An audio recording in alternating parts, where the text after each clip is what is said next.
Hi everyone, welcome to the next eye animation video. This one we're focusing on the angry/annoyed eyes. So as per usual, I added the mirror modifier and started sketching out the eye base. I had a couple of different variations on this one, especially for the eyebrows, because I wasn't too sure what I wanted it to look like, but I definitely knew that I wanted a different feel in this one compared to the others.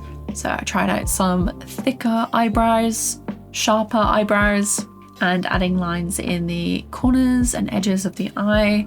I even tried a couple of different shapes for the pupils, which I ended up removing and going for a more half circle, like the usual pupil shape. This eye animation was actually one of the simpler ones. It's very even in spacing and timing.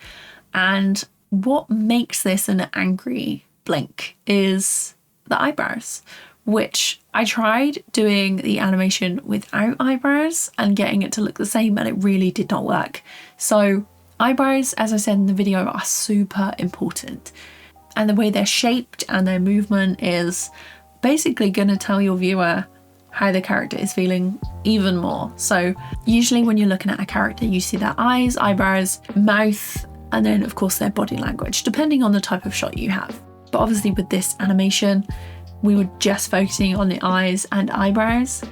The next video that I'm planning to release for the How to Animate series is going to be based on animating emotion and trying to show differences between subtle and more extreme emotions, or the way you draw extreme emotions. So extreme detail versus lack of detail, and going for a really simple style. There's a few shows that do it really well. So as I said before, the timing and spacing of this one is very simple. And if you saw the last exclusive video, I'm starting out with the open eye position, and then we're going down, down, down to a closed eye.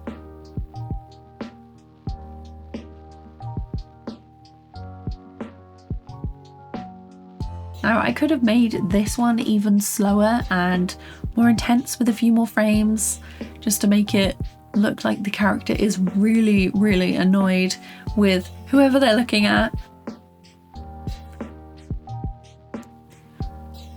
So I then actually went back to the start of the animation and decided to add in a more open eye that could then sink into this glaring expression.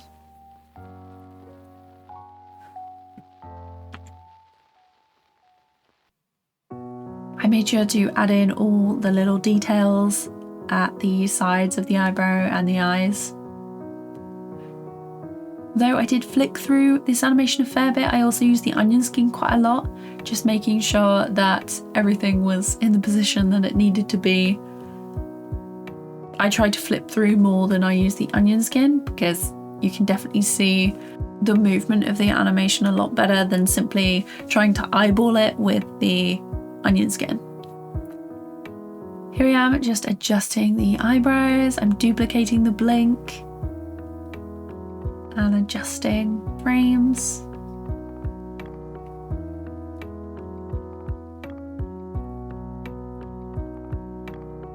And there was a lot of adjusting going on with this one. I decided I didn't like certain layouts or frame setups, so I deleted those and started again. Until finally I got to the final line blink that you see here.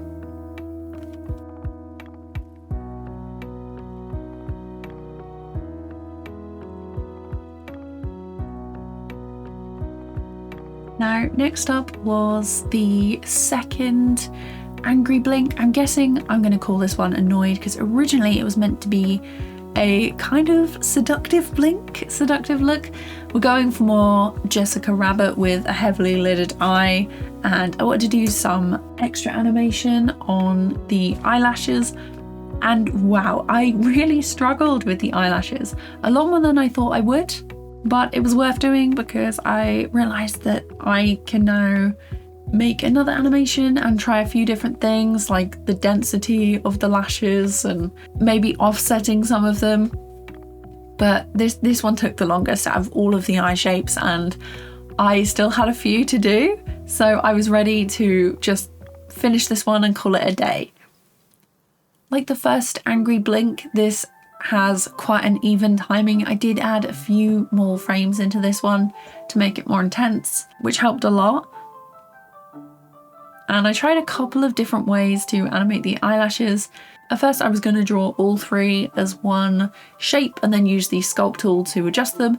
That didn't look right.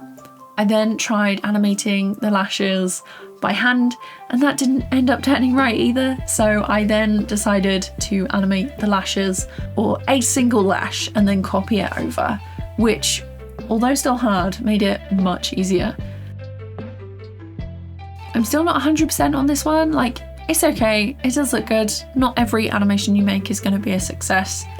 And I think this one is the least successful. Maybe it's just because I don't like it all that much, or I've realised that I need to improve a lot more. So this is my least favourite. Now, there was probably an easier way to actually move the lashes across the eye line, but I ended up doing it by hand on each frame to make sure it stayed within the right area as the lash was moving.